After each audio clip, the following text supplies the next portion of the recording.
All right, here we are. Sundays with Dad, midweek. Back. Normally would be a recap. Back. It has just been a crazy week. Look, it was more like a crazy weekend that kind of happened of was. just busyness. I mean, I had a rivalry game to go to for my old high school, and I wanted to go to it. Yep. And you went and had a little hung out with the boys, and then you I did. I went to the game. Bengals game on Saturday. Yep. That was an awesome freaking game. Absolutely. And we'll talk Very about that good. in a Pay minute. T. Higgins. So we actually missed our first show of the year. Yeah, we've missed a few recap shows, but we've never missed the actual show, which was very sad, and it was very angry about it. But you know what? Yep. It is what it is. Sucks. So the only bet I had on the big three was like the Raiders. I have it written down here. Raiders! Exclamation point! Exclamation point! I said, exclamation point! Take the Raiders. Brandon Staley minus Justin Herbert, and guess what ended up happening was a 42-point loss and 63 points allowed. Who'd have thunk the Raiders could score 60 Dude, it wasn't points even in a like game? the offense. It was like the defense was just killing Easton Stick back there, and it was just like death. Easton. They had 4 forced fumbles and I think 2 touchdowns. I think that's what I called my big green Easton bat when I was like in little the league. Easton Stick. Yeah, probably. So that makes you even on the year. You Yeah. are even on the year. 23, 23, Still and not 1. making money. We both went 12-4 in our picks, which Yeah. you guys didn't get to hear. So We checked with each other because we had didn't to- talk to them about them before, other than the Bills game was the only one we really talked about picks wise, Yep. and we discussed who we took, and we both kind of checked them and said, yeah, 12-4 is reasonable for both Yep. of us, honestly. Yep. So still 5-game lead. That is awesome, right? yeah, So 3 for weeks, Dad, baby. You better not I check. am the man. Okay, buddy. So, All right. so right off the rip, I want to give a shout out to Zeb. So he sent me a text December 4th, on December 4th, right? And day of McCord. yeah, he said, "Told you McCord was gone." My answer was, "Yeah, he'll probably win the Heisman." Lol. LOL, because I'm like, Joey Burrow Jr. Yeah, here we no. go. And his last season was comparable to Joey's first starting year at LSU. Yeah. And No. then, then he sends me back and says, lower tier ACC school, which I would consider these like mid tier ACC schools, mid to lower. He said Pitt, Virginia Tech, maybe Syracuse. My call is Syracuse. And I'm like, hammer. So he sent me the screenshot of that text. Very good call. I don't think anybody, maybe outside of the McCord family and Syracuse, expected that to happen. And Zeb Downs, because I'm just that guy. So he was sniffing Nebraska, and there's an interesting storyline there. There was talk and there was smoke around Nebraska, but Dylan Raiola, who flipped. originally committed to Ohio State, committed to Georgia, flipped, and his dad gets a Dude. big raise in the offensive line coaching job, if you didn't know that. Yep. His dad's the O-line coach at Nebraska. Very interesting what's going on Well, yeah, in the NIL his world. dad, it's weird because, like, honestly, it is cool because his dad did play at Nebraska and even has his number retired by Nebraska and is coaching there. Obviously, it's like, hey, we're going to help your family out. We're going to give you money and you get to have your family close. Like, it was just a deal that kind of just, like, I would say, like, how could you not take it if you're Raiola, right? And So I think that's a very interesting flip and move absolutely. in the Big Ten. Nebraska, great history. Recent times have been putrid. Well, you even get look Rule there, back man. over there. I was about to say Matt Rule. and now he has landed a dude. So it'll be interesting to see what comes behind that. for Absolutely, Nebraska. I completely agree with that. It will be very interesting to watch what happens with Big Ten football, especially with the expansion, because it's going to be harder to start and get hot and then recruit players like, hey, look, we're good now. You can come here when you're playing like Oregon, Washington, USC, UCLA, Penn State, Michigan, and Ohio State. Could be every year. Like, Yeah, I think the a bunch days of of those the guys. last 3 years of Michigan, Ohio State, and Penn State want to be. No, yeah. And then the rest of the conference. Penn State. It was Penn State want to Yeah, be, and then the yeah. rest of the conference.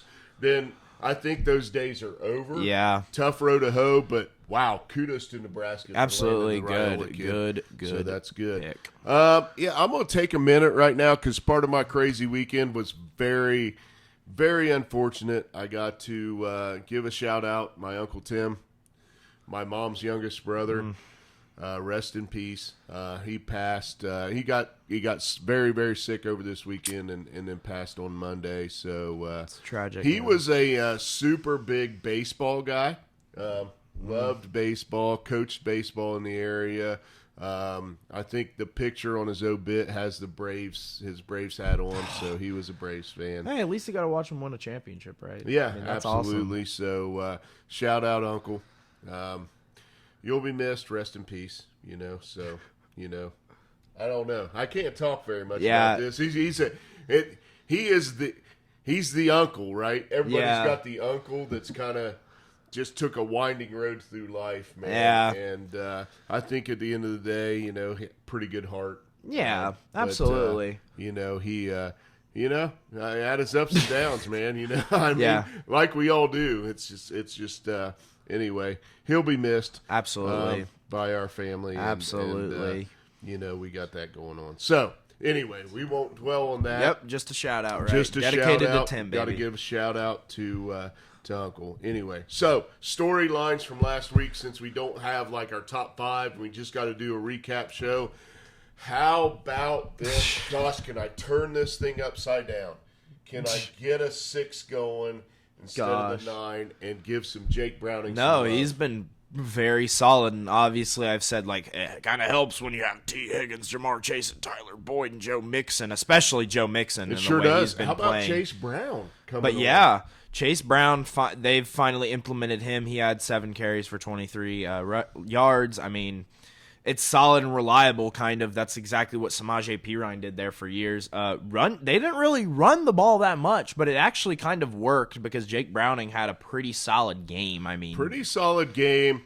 Kind of threw up a prayer to T. Higgins at the end, and T made a great play on the football. This is what you like your receivers to do. Come back to the football, box out, high point to football. I mean, dude. And then, he had to swing into the end zone that made it, even. I mean, that might have been the play of the week, I think, in my mind. And I just think. Hit number 1 on SportsCenter a few times. Yeah, so, I think, I genuinely think that the way they spread the ball out between all their receivers, I mean, they had Tyler Boyd, T. Higgins, and Jamar Chase all hit over 50 yards, but none of them hit over 70, so they kind of spread that out. They had Tanner Hudson with 49, and Chase Brown, like you mentioned before, had 28 yards, so they spread out the ball a lot. But I think the key takeaway from this game is not only that the Bengals are still alive. I didn't think they were going to die off. I think people that said that were kind of lit. I mean, I get Jake Browning coming along, but that roster is still pretty good. And I think the other thing that I would like to mention is that the Bengals now have T. Higgins has just shown himself you need to pay me, because at the end of the day, when the light shined the brightest, in this game, made a big play. He showed up. And I mean, he has been pretty solid for them and reliable this season under the radar. He hasn't been as good as he usually is, but he has been very reliable. Chase goes down, sprained AC joint or whatever. Yep. And you got to make a play at the end of the game, and you always heard Burrow say, sometimes I just say F it and I throw it to Jamar. Yep. Well, Jake Browning said F it and he threw it to Chase. Yeah. To Higgins, and he makes the play on the football, man. Absolutely. So kudos to Higgins, man. I don't know how that looks at the end of this season. I don't know what's going to happen. There's a lot of talk about franchise. and I hope you guys let him go when he comes to Pittsburgh, honestly. Man, I mean, I'll take him. I'll take him. I'd like to keep him on the roster for all right. sure. So I did at the end of the game. I got to the point. I'm at the stadium. Yeah. I watched this great overtime win. So I had to call my buddy Chris Allred, who is a University of Washington fan, and tell him how much I love Jake Browning. So I literally called him from the stadium. Dude, that's funny. And That's said, hilarious. Dude, your boy is balling out for us. Yeah. All right. That while you were going through that, I was going through what practically is hell. I'll transition into this. Not really. I wasn't really in tune to the game. I said earlier, I think I said physically on the show, and if I didn't, then I said it to a lot of people in my personal life, that basically once Kenny Pickett went down, I said the season is over and we're not doing anything. And I think a lot of people were like, no, Kenny Pickett's so trash and Mitch Trubisky. This is exactly proof that Kenny Pickett is not as bad as people say, I think. Yep. Because the Steelers' offense has looked so much more inept with Mitchell Trubisky at the helm. And this dude is a multi-year starter, a former Pro Bowler, and a second overall pick. and he has not been able to make this offense work. There is something there in Pittsburgh. Like I said, when we had game 1 against the Bengals, I said I need to see it for 2 to 3 games. And when Pickett went down, I still said judgment is still out if the Matt Canada firing was a good thing or not. I knew it was still a good thing. And I know people are comparing point averages and yard averages and saying that, oh, Matt Canada shouldn't have been fired. Dude, these are interim coaches. They're not going to be great. They're not going to be like, it's very rare where you see an interim coach step up and be good. And I think that, obviously, I'm ready to go search for an offensive coordinator because people are propping up a guy who, like, for 3 seasons in Pittsburgh, the average points scored per game was, like, 19. And people are saying, look at this. This guy's better than what you have now. And it's like, 19 points a game. I rather sit and try to look for something great than sit in literal slightly below mediocrity. So, either way. I have one message for Steeler Nation is, like, go find a coordinator. You probably got to figure out who's going to play quarterback. I still think, maybe you believe in Pickett, but I will say this, do not, and I heard this from, I'm going to give another shout out, give a shout out to my boy Tim Page, saw him this evening.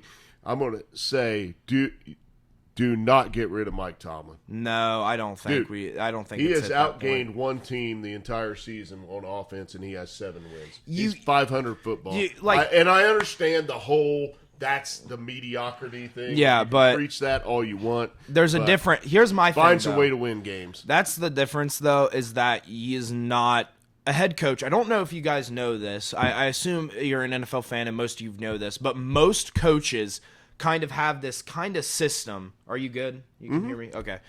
They have this system where it's like, I am this. Good. Are you good? I'm not sure I'm good. Can you not hear me? Not through my headphones.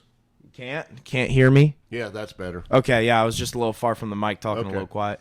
Sorry. But but either way, you kind of get to this like point where it's like when you analyze the NFL, you understand that a lot of coaches lean one way of the NFL team end. So, for instance, Bill Belichick is a defensive-minded coach. He handles basically most of the defense, while the offensive coordinator still has a great defense. Yeah, the offensive coordinator comes around and he kind of handles the offense for the most part, with Bill Belichick still contributing, but they take on a way bigger role. Wherever Belichick goes, Josh McDaniel should go with him and partner back up. He's done a great job as an OC. Yeah. Proven over and over. Yep. I think it's been 3 teams that's had him now. Can't Not do a the head coach. right? So. And I just think, personally for me, it's the kind of thing with Tomlin is he's very defensive minded, but he needs a good OC to help run his offense. Yeah. And I think that's the struggle we're seeing. And I won't lie and say that the defense has, like, you can't blame just the offense for this game. I mean, obviously bad offense predicates bad defense, but holy crap, you cannot let Trey Sermon run over you like he did. I mean, like, I know, right? He's on the Colts now. Right. But like, either way, it was very disappointing to see, but I did kind of expect it. I know a lot of people, and this is the final thing I'll say about the Steelers. I will say that I think this year we shouldn't draft a quarterback, despite how loaded people think this quarterback draft class is. I think it's because there's a lot of guys who are slightly above average, but no real big hitters. If you take the Joe Burrow class with Tua, Joe Burrow, Justin Herbert, that's an example of what I consider, even though it was 3 big hitters, I think that's what you call a good QB draft class. That's hard to find. When there's hitters, not when there's a ton of them. Right. I think that is the key, because that was kind of like the Pickett year. They weren't big hitters, but they were all a bunch of average guys, and people thought it was a bad draft class, and I think the same thing is going on right now. The only scenario, in my personal opinion, if I'm the GM of the Steelers, the only scenario where I do not start and try Pickett one more year with a new OC is if we literally trade like a couple picks, including our first rounder, a bunch of players, and go to the number 1 slot and draft Caleb Williams. You figure out how to get Caleb Williams. Exactly. That's the only way. That's the only way. I just think that nobody else is worth the risk. All right. Either way, moving on. Actually, I'm going to transition. Let's go to the AFC North again.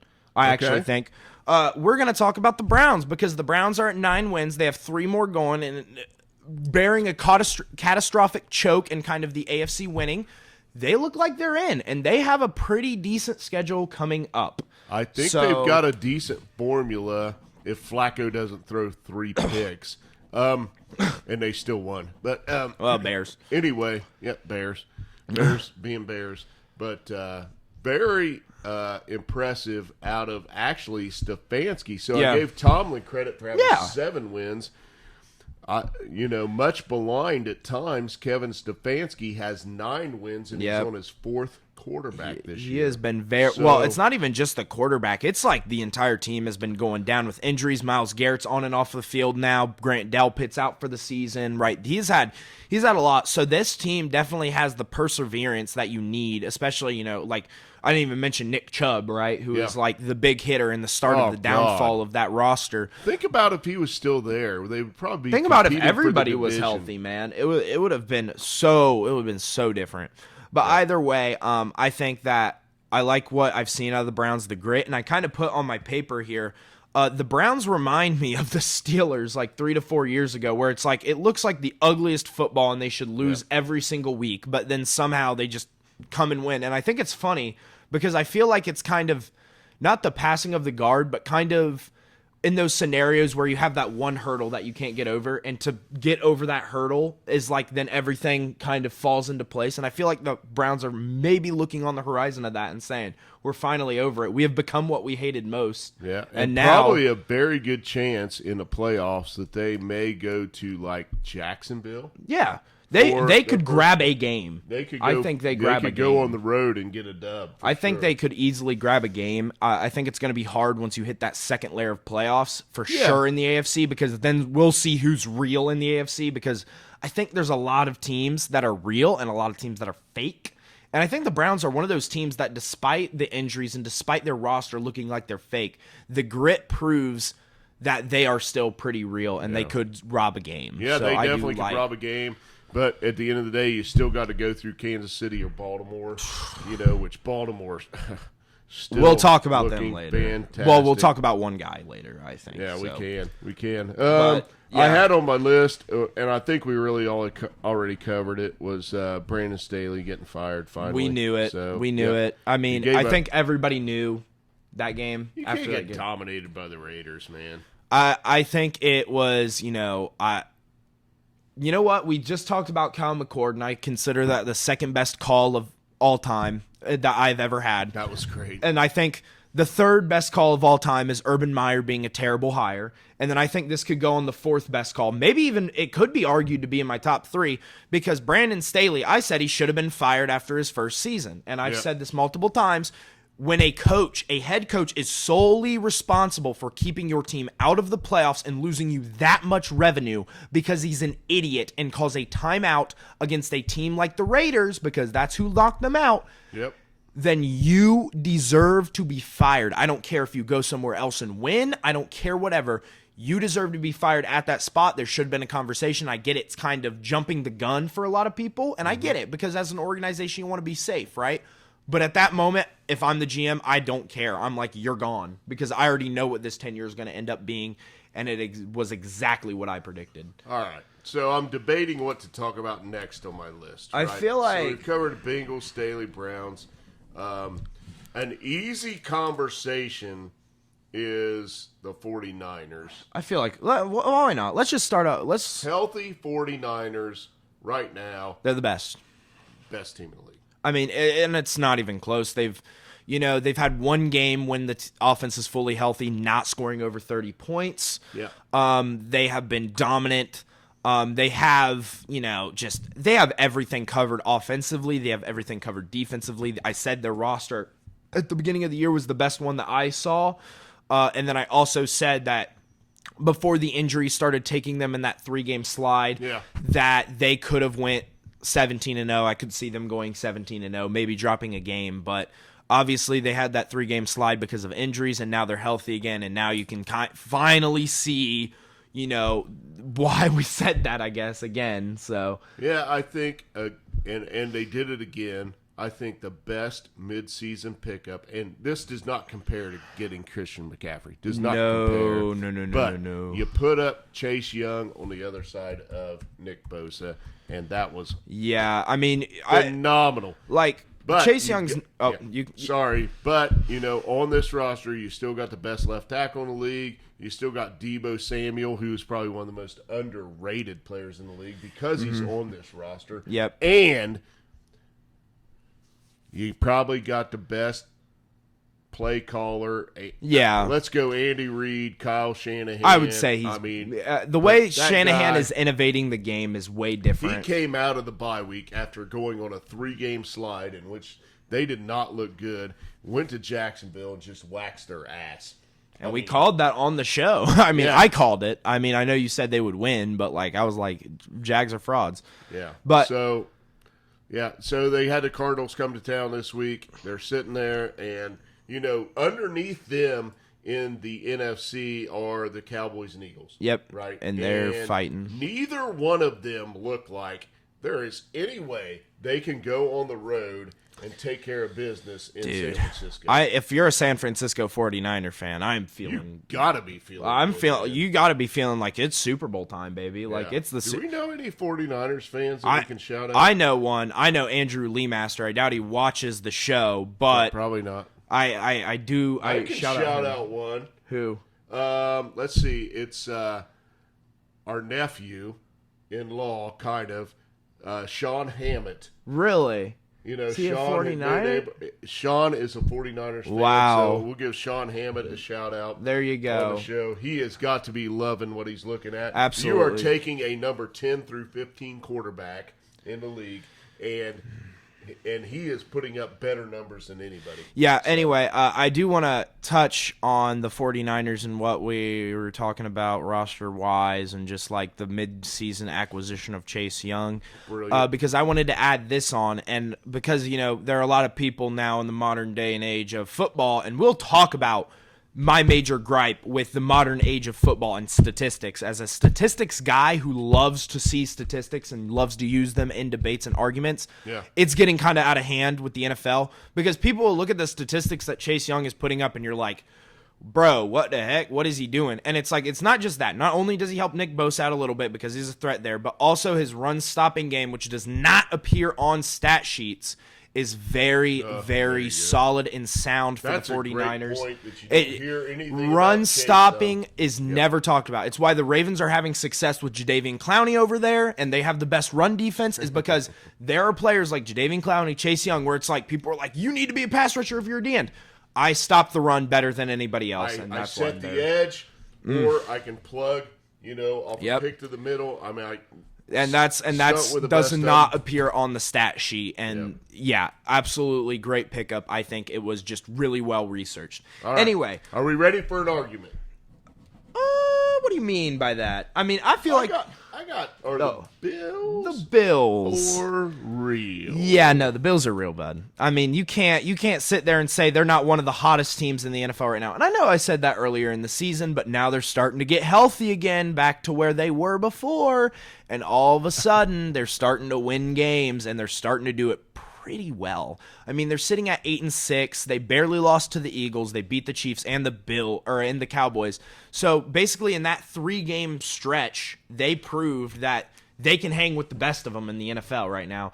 And obviously, they need pieces to fall in their place with the craziness of the AFC. But listen to this. Mm-hmm. Listen to this. Next 2 games at Chargers. Win. When? Win. A W-I-N win. I was like, when? Like, what are you talking about this week, Sunday. buddy? Yeah, Saturday, buddy. Okay. We'll talk about it later. But at Chargers, and then Patriots come to Buffalo, and then all of a sudden, if you win those 2 games, you're at 10 wins, right? And looking at a great position in the AFC. And the decider, the kicker, though, is that you have to go to Miami. Right. And that could decide the division. That could decide the wild card. Or that could just mean nothing. But we're going to have to watch that storyline play out. But right now, the Bills getting to 10 wins seems pretty likely. Man, if they go on a 3-game run. Yeah. I was getting ready to say the Bills are for real at home. That's valid. Yeah, kind of. Look, I put my money where my mouth is. And I've said I don't believe in this Bills team, but I did say with Dallas coming to town, you could see it a mile away. A little 2-point spread, and you knew Dallas. Same thing. Dallas, they're a badass team. Yep. At home. At home. That is true. I think we've seen a lot of that actually in the NFL. Usually I wouldn't say home field advantage should matter if you're an athlete. I think that's stupid to even, if you're an athlete, you should never, home field advantage shouldn't be anything to you, honestly. But I will say that it has been apparent in the NFL this year in particular. Obviously, the Bills kind of waxed the Cowboys. And, you have some validity to that. Yeah. Dude, Josh Allen threw the ball 15 times, and they beat the heck out of him. And if you're able to do that and you're the Buffalo Bills. And that's a pretty good defense. Yeah. Either way, they waxed them. They put them in the ground. They definitely showed that the Cowboys are, even though they were hot, they're still not great. There's still that Mike McCarthy. Their Dak factor, the Mike McCarthy factor. Yep. Neither one of those guys. Best words for it, they're good, not great. They're very good. But they're not great. Very good. But they're not great. Well, they're not. They're not great. And it right now where they sit, boy, how about the Eagles helping them? Yeah. We should transition right into the Eagles. We can. I do want to mention, though. The Eagles okay? They're on life support right now. They're going to make the playoffs, let's be real. Sure, absolutely. But, they're showing, basically they're getting exposed from the problems that they have failed to address all year. Are they frauds? No. If they don't pick it up, though, they will lose a playoff game at a very bad time, and then all of a sudden you'll be watching it and all of a sudden we're back to the 80s, and the Cowboys and 49ers are facing back up if you don't wake up right now if you're Philly. And I don't, honestly, I don't believe that this year is Philly's year right now, after what I've kind of seen. I can't. But they do have a great core.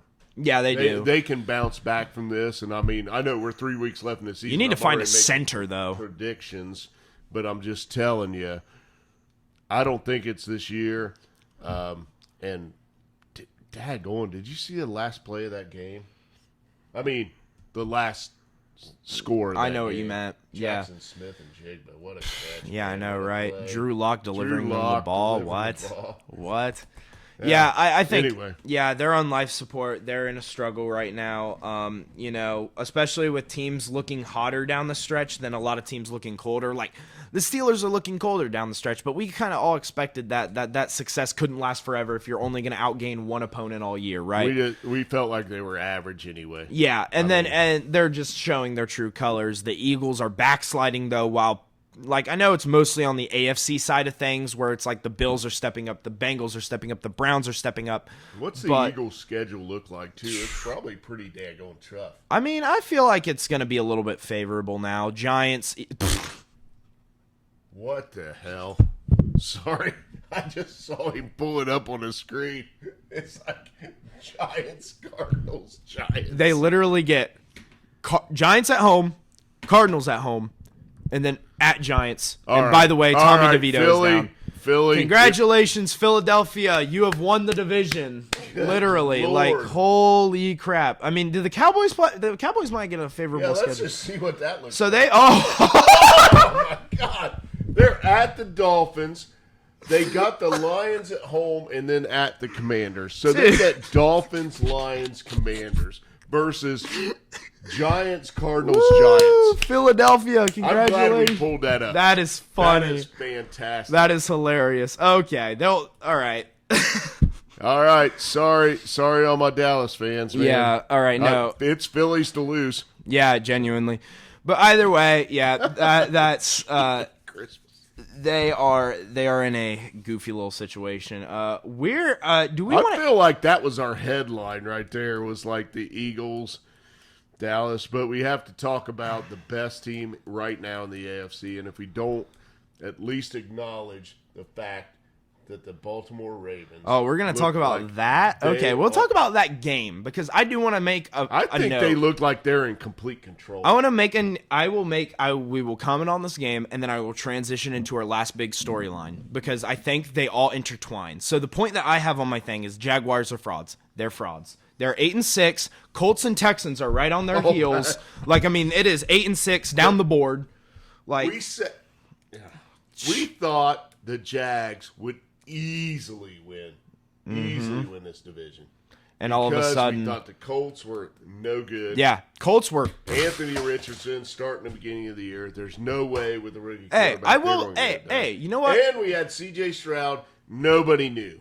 Yeah, everybody could have said they might have thought that he was going to be. Thought he was going to be good. Nobody knew. The kid showed incredible poise. I hope he gets back in the pocket this year. Yeah, hell, I hope he figures out a way to win the division. Yeah, but the Jags. This should have been a cakewalk, right? Yeah, I will say I did say that the Colts would be better if they started Minshew. I thought they were going to roll with Richardson through the entire year, and now that Minshew's in, Minshew has shown that he is still worthy of being paid starting quarterback money, but for some reason is just a backup. He's a mid-tier guy. I mean, he's better than a lot of the guys. He reminds me of Baker Mayfield. Real. Absolutely. Either way, the Jaguars have fallen short of expectations, as I said they would, because after I started watching them a little bit, I'm like, yeah, it's the Doug Peterson thing. Trevor Lawrence is still very good. He's still good. He's still good. He's not great. No, he's not. He is not that guy yet. He is not. I would not. No. Did great come out of my mouth? At any point this year? No, I didn't. I didn't say. Okay. Because at the end of the day, right, if you're going to line up Trevor Lawrence and C.J. Stroud, and I'm not talking about this year, I'm just talking about just in general, I still think Trevor Lawrence is the better quarterback. But here's the thing, is that at the end of the at the end of the day, right now, if I had to win a playoff game, I'm taking Stroud over T-Law. And you know the reason? And you want to know the reason? Because guess what? Stroud has shown that he can perform in the clutch. Stroud has shown that he can be great. He has those moments. He has the potential. Trevor Lawrence, to this day, I get they came back against the Chargers and Brandon Staley last year, but let's be real. He has still not shown me that he is clutch, and he has still not shown me that when the lights shine the brightest in the NFL, you don't shrink. Because this was a game. Did he throw 4 picks in that playoff game? He did throw 4 picks, buddy. He threw 4 picks. I mean, dude, that is like a epic comeback. That is like the thing stories are told of. C.J. Stroud, I would almost put money down right now that he never throws 4 picks in the first half. Yeah, in his career, and that's why I'd take him to win the. And I've watched Joey Burrow throw 4 in a game. Listen. Brandon Staley literally wasn't anything but the worst coach in the NFL. Like that game, like the Jaguars would have scored nothing. They would have done nothing. Like if Brandon Staley was a competent coach. So they got lucky, and I still haven't seen that. And then this was a game that you needed to win. You're on a backslide. You are at home versus the best team in the AFC. This is your chance right now to show that you're not frauds. 7 points. Show up. 7 points. Yep. 7 points. That's all I got to say. Just 7 points. Lamar. Yep. He looks like the best. He looks like the MVP right now. And here we go. We're going to transition to my favorite topic because I am sick and tired of the NFL media. They need to shut up. They know nothing about football because they're trying to get clicks and people are using it. Are you going on a rant right now? I am going on a rant. That's great. All right. Go ahead. He's refilling his drink. Okay. But either way, I think that the MVP has now become one of the most convoluted awards I have ever seen in my entire life within 1 year. It has been 1 year, and I think this is the 1 year that I have finally seen the light and seen that every year the MVP of the NFL I have slightly agreed with in some way. There have been ones that I have said, I would have rather given it to this guy, but you know what? I think it's valid, right? Because usually there's 2 to 3 quarterbacks almost every year that step up and play elite. This year, we have not really had that. I mean, the best quarterbacks are great, but we're not talking like, Patrick Mahomes MVP level, Aaron Rodgers MVPs, Tom Brady MVPs. We're not talking the big dogs, right? Matt Ryan even had an insane season when he won the MVP. Right. We're not talking those seasons. We were at a point where in Patrick Mahomes' second year in the NFL, he threw 50 touchdowns, 5,000 yards, that he beat out Drew Brees, who also threw for 5,000 yards, had a lot of touchdowns, and was part of the number 1 offense, I think that year, or number 2, I can't really remember. But either way, it was competitive like that. Now we're sitting at an MVP race where there's not really one quarterback that is on that tier. And now people are so confused what to do that people are saying Brock Purdy should win the MVP. Now, let me tell you something right now. Let me tell you something right now. For anyone, and I mean anyone, who says Brock Purdy should be the MVP, I am saying this is not an opinion, this is a fact. You do not know football. You do not. You do not watch games. You do not know football. Because every single human being with a competent brain can watch Brock Purdy play and say, that guy's good. But CMC, Deebo Samuel, George Kittle, Trent Williams, all of those guys are more valuable to that team, and we saw it when they got hurt. Because guess who hasn't been hurt all season? Brock Purdy. Guess who, when he came in last season, basically had the same production as Jimmy Garoppolo? Brock Purdy. Brock Purdy is a good QB. But let's be real right now. If you're going to call him the MVP, then you might be the dumb. Like he said, Lamar Jackson's been looking better as a QB than him. He has less weapons, and I know he still has some guys. You can't name another guy that's playing that position that's having a better season than Lamar Jackson. Yep. But here's my thing. And I love Lamar Jackson. I mean, I'm a Louisville fan. I will always root for Lamar Jackson, but the downfall of the Ravens, that is my MO. I want Lamar Jackson to win. I want the Ravens to lose. I want Lamar to win the MVP every year and the Ravens to go 0-16, right? Because their defense sucks. Either way, I will say this. Lamar has been the best quarterback this year. But, the people who are arguing for Brock Purdy are doing so much more damage, not just because they're arguing for a guy who is not the MVP, and I wouldn't argue he's in the top 3, 4, 5 players in the MVP race, but they are taking away votes from a guy from his same team that deserves it in CMC. Yes, CMC has been the key to that offense all year. It's the top performing, the best player on the best offense is CMC right now, and he is getting no love because people are like, we need to give it to a quarterback. And I was just getting ready to say, if anybody on that roster gets the MVP, it's Christian McCaffrey. Say it with me, Christian McCaffrey. Absolutely. That's a fact. It's not close. It's not.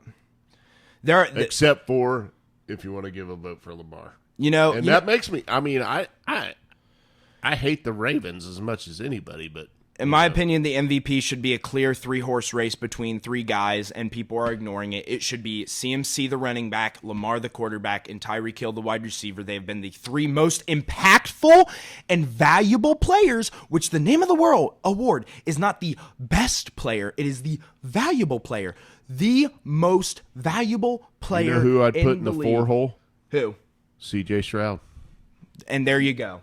And we just named. Wrong? No, you're not. All right. And I'm just going to say this I don't understand. And it reminds me of the Heisman, right? We had the Heisman this year, right? And we had these 4 guys line up, right? And as much as I hate to say it, because he is the best player in the country, in my opinion, Marvin Harrison Jr. really did not deserve to be there. And I know that's a bold take because he is the best player, and that's what the award entails, but it's been given out like an MVP most recently, right? And Brock Purdy reminds me of that, where it's like, listen, I get it, you're good.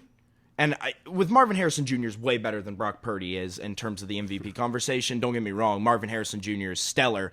But I mean, it's like, why? Like, this is the 3-horse race. Like, you were close with Malik Neighbors to win the Biletnikoff, so why are you here in the Heisman with 3 guys who are close in the, you were close with another guy. And either way, I'm just going to say this. Brock Purdy should not win the MVP. If he wins the MVP, that is disgusting, and I will remember it for the rest of my life and be like, in the future, yeah, remember when Brock Purdy won the MVP over an obviously deserving Christian McCaffrey, Tyreek Hill, Lamar Jackson? All right. Yeah.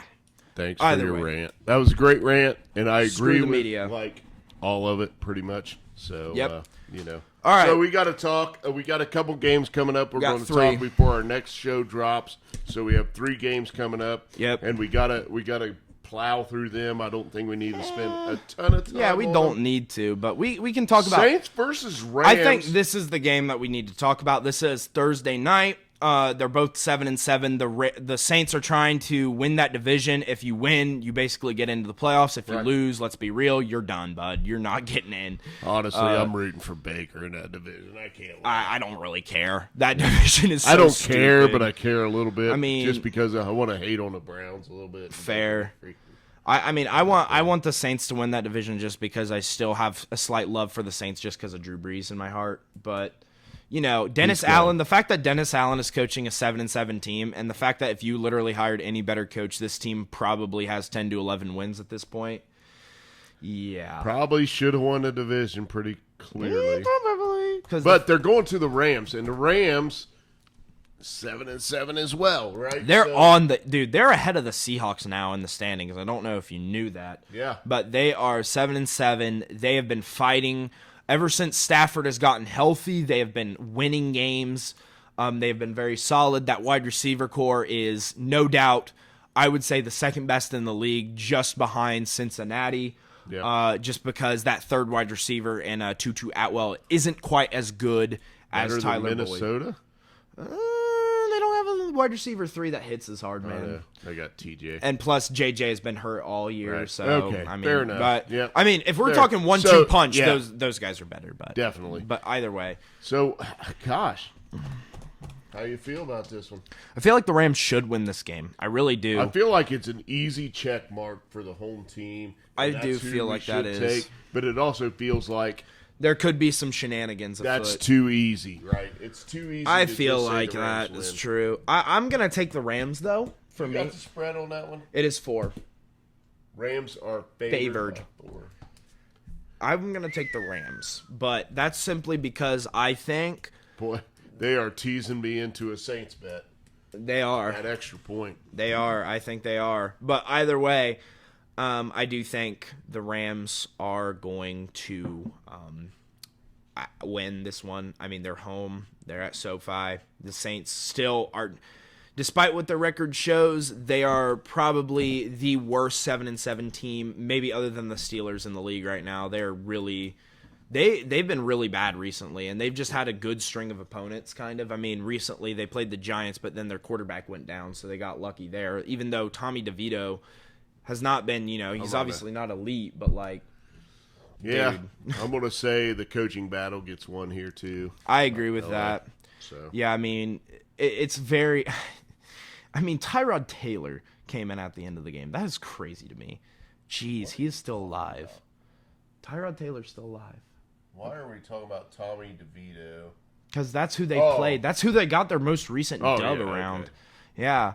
So I'm going to take the Rams. You said you were going to take the Rams. Yeah, I got a check mark by him. I feel like that game could go either way. I agree. That could. Next up, Bengals at Steelers. Let me tell you.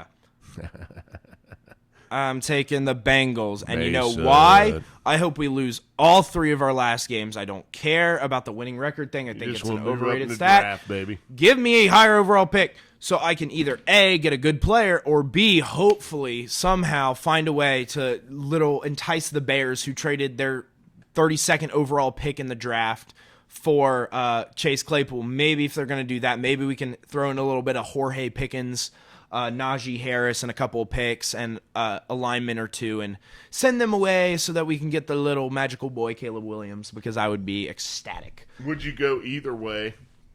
Would you go either way with the Bears and take either Justin Fields or Caleb Williams? No, I know a lot of Steelers fans. I know a lot of Steelers fans want Justin Fields, and I thought that was worth a talk. I mean, I think Justin Fields is a solid quarterback, and I would kind of like to watch him for the Steelers. My problem with Justin Fields, though, is that the alternative of getting Justin Fields is like, what do we have to give up? Because a lot of people are saying, the Bears should select Caleb Williams and send Justin Fields away. I'm like, I don't think you understand how valuable Caleb Williams is to some of these teams that are desperate for a quarterback. They're going to give up a lot.